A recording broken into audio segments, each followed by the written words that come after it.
ඇත්තට මේ මම සාමාන්‍යයෙන් ගල් එකතු කරනවා. කියන්නේ ලංකාව වටේම ගිහිලා ටොපෑස්, ක්වාට්ස් සාමාන්‍යයෙන් තොග වශයෙන් කිලෝ වශයෙන් එකතු කරනවා. ඉතින් මම එකතු කරන යන ගමන් මේ මට සාමාන්‍ය ලොට් 4ක් විතර එකතු වුණා. කිලෝ 4කට වැඩිය. ඉතින් ওই ලොට් එකේ මට දැක්ක මම අමුතු ගලක්. ඒක යම්කිසි වෙනසක් තියෙනවා. නමුත් මම විකුණන්න ගියේ ගල් ටික මම සාමාන්‍ය එක පුද්ගලයෙක්ට තමයි දෙන්නේ බේරවල ව්‍යාපාරිකයෙක්. ඉතින් එයා ඒ ගල මගෙන් අරන් මට කිව්වා මේක පලිඟු මේක එච්චර වටින්නේ නැහැ කියලා මගේ අතට දුන්නා. දුන්නාන් පස්සේ මමත් ඉතින් ඒ ගල් ටික අරගෙන එන්න මම කල්පනා කරා ඕකේ යම්කිසි වෙනසක් තියෙන ගලක් තියෙනවා. ඉතින් මම බැලුවා මේ ගල පොඩ්ඩක් චෙක් කරොත් හොඳයි කියලා මම මේක විතරක් අරන් නිකන් චෙක් කරන්න දැම්මා. දාලා මට ඒගොල්ලෝ කිව්වා මම නෝමල් චෙක් කරේ. ඒගොල්ලෝ කිව්වා මට පැය 5කින් විතර එන්න.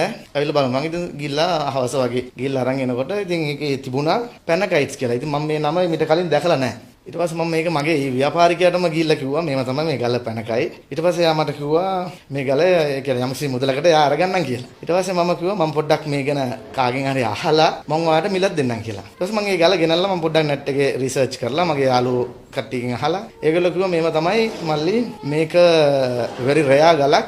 ඔයා පොඩ්ඩක් මේ ගැන තව කට්ටියකින් අහලා මේකට මිලක් දාන්න කියලා. ඒක පරීක්ෂණ කරපු එක්කෙනාගෙන් මම ඇහුවා මේක එයා කිව්වා මේව තමයි මේකට ඔයා රැවටෙන්න එපා.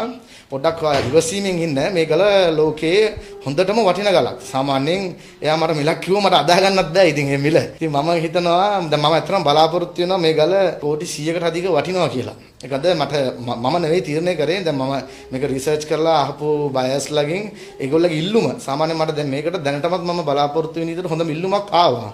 මම දුන්නේ නැහැ මොකද මීටත් වඩා මේක වටිනවා කියලා. ඉතින් මම බලාපොරොත්තු වෙනවා මේක කෝටි 100කට වඩා වටිනවා. ඒ වගේම තමයි මම ගොඩක් ජෙනියුන් විදිහට කියන්න ඕනේ මේක රටට ආඩම්බරයක්. මොකද අපේ රටේ ලැබුණු ගලක් මේක. ඉතින් මම තීරණය කරා මේක හොරෙන් විකුණනවද එහෙම ඊට වඩා හොඳයි. රටේ නමත් එක්ක ඉස්සරහට ගෙනියලා මේක ජාත්‍යන්තරයට ගෙනියලා ලංකාවේ ඒක නැචරල් ලෝකයේ ප්‍රථම වතාවට ලැබුණු. ඒ කියන්නේ කරට 616ක් කියන්නේ පැනකයිට් ගලක් ලෝකේ කොහෙවත් ලැබිලා නැහැ. ප්‍රථම වතාවට තමයි ලංකාවේ මේක ලැබිලා තියෙන්නේ. ඒක මට ගොඩක් සතුටක්. රට වෙනුවෙන් මම මේක නම තියලා මේක විකුණන්න හදන්නේ.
charger එක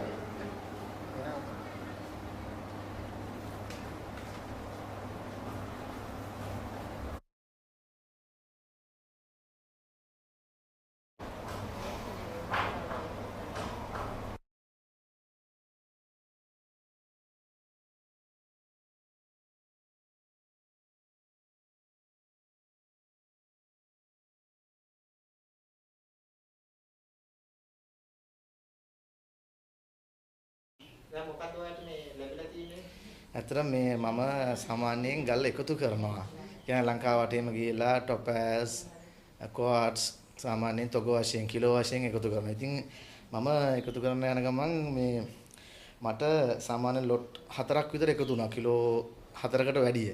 ඉතින් ওই ලොට් එකේ මට දැක්ක මම අමුතු ගලක්. ඒක යම්කිසි වෙනසක් තියෙනවා.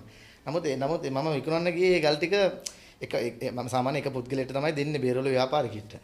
ඉතින් එයා ඒ ගල මගෙන් අරන් මට කිව්වා මේක පලිඟු මේක එච්චර වටින්නේ නැහැ කියලා මගේ අතට දුන්නා. දුන්නාන් පස්සේ මමත් ඉතින් ඒ ගල් ටික අරගෙන එන්න මම කල්පනා කරා ඕකේ යම්කිසි වෙනසක් තියෙන ගලක් තියෙනවා. ඉතින් මම බැලුවා මේ ගල පොඩ්ඩක් චෙක් කරොත් හොඳයි කියලා මම මේක විතරක් අරන් නිකන් චෙක් කරන්න දැම්මා. දාලා මට ඒගොල්ලෝ කිව්වා මම නෝමල් චෙක් කරේ. ඒගොල්ලෝ කිව්වා මට පැය 5කින් විතර එන්න. ඇවිල්ලා බලමු. මම ඉතින් ගිහිල්ලා හවස වගේ ගිහිල්ලා අරන් එනකොට ඉතින් ඒකේ තිබුණා පැනකයිට්ස් කියලා. ඉතින් මම මේ නම ඊට කලින් දැකලා නැහැ. ඊට පස්සේ මම මේක මගේ ව්‍යාපාරිකයාටම ගිහිල්ලා කිව්වා මේව තමයි මේ ගල පැනකයි. ඊට පස්සේ එයා මට කිව්වා මේ ගල ඒ කියන්නේ යම්කිසි මුදලකට එයා අරගන්නම් කියලා. ඉතින් මම කල්පනා කරා මේ නම මේ ගම ඇත්තට මේ නම මම අහලත් නැහැ මගේ ජීවිතේට. මමත් අවුරුදු 17ක් විතර බිස්නස් කරනවා. ඉතින් මම දන්නේ නැහැ මේක. ඊට පස්සේ මම කිව්වා මම පොඩ්ඩක් මේ ගැන කාගෙන් හරි අහලා මම ඔයාලට මිලක් දෙන්නම් කියලා. ඊට පස්සේ මම මේ ගල ගෙනල්ලා මම පොඩ්ඩක් net එකේ රිසර්ච් කරලා මගේ යාළුවෝ කට්ටියකින් අහලා ඒගොල්ලෝ කිව්වා මේව තමයි මල්ලි මේක very rare ගලක්. ඔයා පොඩ්ඩක් මේ ගැන තව කට්ටියකින් අහලා මේකට මිලක් දාන්න කියලා. ඊට පස්සේ මම කිව්වා හරි එනං කියලා. ඊට පස්සේ මම තීරණය කරා මේකේ ස්පෙෂල් මේ රිපෝට් එකක් ගන්න ඕනේ. ඒ කියන්නේ සාමාන්‍ය ජාත්‍යන්තර පිළිගන්න රිපෝට් එකක්. ඉතින් මම තීරණය කරා ඒකට යන්න. මේ ගල විකුණන්න කලින්. ඊට පස්සේ මම ගිහිල්ලා ඒකට දැන් මේකට සාමාන්‍යයෙන් high rate 10000 වගේ යනවා ඒ ස්පෙෂල් රිපෝට් එක ගන්න. ඉතින් ඒකත් ගත්තා මම. ඒකේ ගත්ත මට ඊට පස්සේ දෙවෙනි රිපෝට් එකේ ඒගොල්ලෝ කිව්වා මේක 100% පැනකයිට් නැචරල් ස්ටෝන් එකක්. ඔයා මේක සාමාන්‍යයෙන් මේක රෙයා හේතුව මේ සාමාන්‍යයෙන් ලෝකයේ මේක නයිජීරියාව වල හම්බෙලා තියෙන 1990 නයිජීරියාව වල හම්බෙලා තියෙන මේ වගේ ගලක් කැරට් 64ක වගේ. ඒක සාමාන්‍යයෙන් ඒක net එකේ තියෙන විදිහට නම් හොඳ මිලකට ගිහිල්ලා තියෙන එක. ඊට පස්සේ මට ඒක මේ ගැන මම විස්තර ඇහුවා. සාමාන්‍යයෙන් අර ඒක පරීක්ෂණ කරපු එක්කෙනාගෙන් මම ඇහුවා මේක. එයා කිව්වා මේව තමයි මේකට ඔයා රැවටෙන්න එපා. පොඩ්ඩක් ඔයා ඉවසීමෙන් ඉන්න. මේකල ලෝකයේ හොඳටම වටින ගලක්. සාමාන්‍යයෙන් එයා මට මිලක් කිව්වා මට අදාහ ගන්නත් බෑ ඉතින් මේ මිල. ඉතින් මම හිතනවා දැන් මම ඇත්තටම බලාපොරොත්තු වෙනවා මේ ගල කෝටි 100කට අධික වටිනවා කියලා. ඒකද මම නෙවෙයි තීරණය කරේ. දැන් මම මේක රිසර්ච් කරලා අහපු බයස්ලාගෙන් ඒගොල්ලෝගේ ඉල්ලුම සාමාන්‍යයෙන් මට දැන් මේකට දැනටමත් මම බලාපොරොත්තු වෙන විදිහට හොඳ ඉල්ලුමක් ආවා. මම දුන්නේ නැහැ මොකද මීටත් වඩා මේක වටිනවා කියලා. ඉතින් මම බලාපොරොත්තු වෙනවා මේක කෝටි 100කට වඩා වටිනවා. ඒ වගේම තමයි මම ගොඩක් ජෙනියන් විදිහට කියන්න ඕනේ මේක රටට ආඩම්බරයක්. මොකද අපේ රටේ ලැබුණු ගලක් මේක. ඉතින් මම තීරණය කරා මේක හොරෙන් විකුණනවද එහෙම ඊට වඩා හොඳයි මේ රටේ නමත් එක්ක ඉස්සරහට ගෙනියලා මේක ජාත්‍යන්තරයට ගෙනියලා ලංකාවේ ඒක නැචරල් ලෝකයේ ප්‍රථම වතාවට ලැබුණු. ඒ කියන්නේ කරට 616ක් කියන්නේ පැනකයිට් ගලක් ලෝකේ කොහෙවත් ලැබිලා නැහැ. ප්‍රථම වතාවට තමයි ලංකාවේ මේක ලැබිලා තියෙන්නේ. ඒක මට ගොඩක් සතුටක්. රට වෙනුවෙන් මම මේක නම තියලා මේක විකුණන්න හදන්නේ. කියන්නේ මම ගොඩක් බලාපොරොත්තු වෙන්නේ මේකින් හොඳ ගැනුම් කරුවන්. ඒ කියන්නේ ජාත්‍යන්තර ගැනුම් කරුවන්. මේක ලංකාවේ සාමාන්‍යයෙන් මේක ඉල්ලනවා. හොඳ ඉල්ලුමක් තියෙනවා. දැන්ටමත් මට හොඳ ඉල්ලුමක් ආවා. නමුත් මම බලාපොරොත්තු වෙන්නේ ජාත්‍යන්තර හොඳ මිලක්. ඉතින් ඒකට මට හොඳ මිලක් ආවොත් මම මේක දෙනවා. හැබැයි මම ගොඩක් කැමති මේක රට වෙනින් අපේ රටින් එකක් ඉෂුව වෙනවා වගේ තමයි මේක ලෝකයේම එකයි. දැන් මට රිසර්ච් කරපු එකකින් මට ලැබුණා ලංකාවට මේ වගේ පැනකයිට් ගල් දෙකක් ගෙනල්ලා තියෙනවා මියුසියම් එකක තියෙනවා කියලා. ඒක USA වලින් ගෙනල්ලා තින්නේ. ඉතින් මම හිතනවා මේකත් අපේ මට ගොඩක් කියන රටටම ගොඩක් වටිනවා මේ ගල. කියන්නේ මේක ඇත්තටම ප්‍රසිද්ධ ගලක්. මේක මම ප්‍රසිද්ධ කරන්න ඕන කිව්ව නෙවෙයි මේක රිසර්ච් කරොත් මේකේ නම පැනකයිට් නැචරල් මේකේ තියෙනවා මේකේ කලර්ලෙස්. ඒ කියන්නේ කලර් තුනක් එනවා මේකේ. ඔරෙන්ජ් කලර් එකක් එනවා, යෙලෝ එකක් එනවා, කලර්ලෙස් එකක් එනවා. සාමාන්‍යයෙන් මේකේ කලර්ලෙස් එක තමයි වටිනාම ගල කියලා කියන්නේ. රිසර්ච් එකෙන් බලනකොට මේක සාමාන්‍යයෙන් තව තියෙනවා මේකේ ගොඩක් දේවල් මේක රිසර්ච් කරලා බැලුවොත් මේක ඔයගොල්ලන්ට අඳුර ගන්න පුළුවන් වෙයි. ඉතින් මම ඔයගොල්ලන්ට කියන්නේ මේකේ ඇත්ත වටිනාකම මට දීලා ඔයගොල්ලෝ අරගන්න. හැබැයි ඔයගොල්ලන්ටත් මේක මේ මම හිතන්නේ ඊටත් වඩා දෙගුණයකින් විකුණන්න පුළුවන් කියලා. මම ජාත්‍යන්තරයට යවන්න තමයි මම කල්පනා. හැබැයි මගේ මුලින්ම ප්‍රාර්ථනාව රට වෙනුවෙන් රටේ නම මේකට තියන්න ඕනේ කියලා. ඉන්න එකක් තියෙනවා ඇතුළ ෆුල් ක්ලීන්. කැරට් 616 මම සාමාන්‍යයෙන් කට් ඇන්ඩ් පොලිෂ් කරලා විකුණන්නේ. මේ ගල මගේ පෙනුමට කැරට් 450ක වගේ ගලක් ගන්නත් පුළුවන්. කැරට් 250යි 200ක ගලක් ගන්නත් පුළුවන්.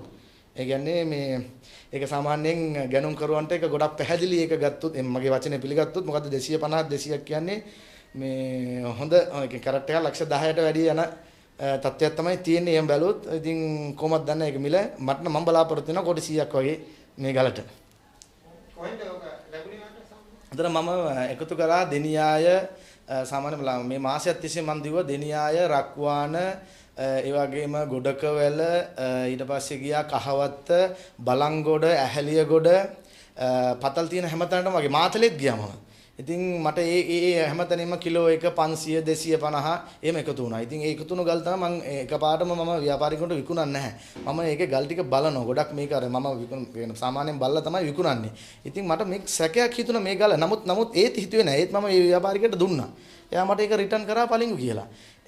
මට නිකන් අර නිකන් දෙයියෝ දුන්නා වගේ. ඉතින් ඕක මම නිකන් සැකේට එක ගලක් චෙක් කරේ. ඒ හරියට මේ ගල. ඉතින් ඕක මේම උනේක ඉතින් ගොඩක් සතුටුයි.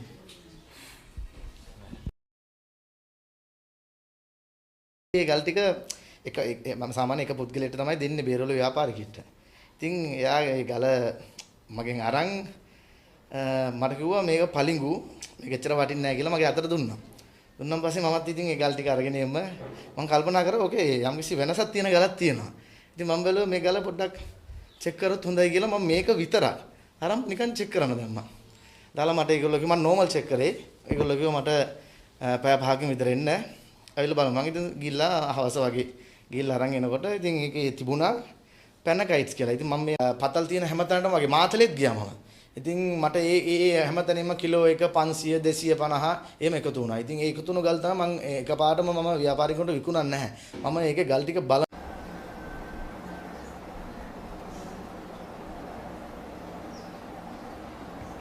මේ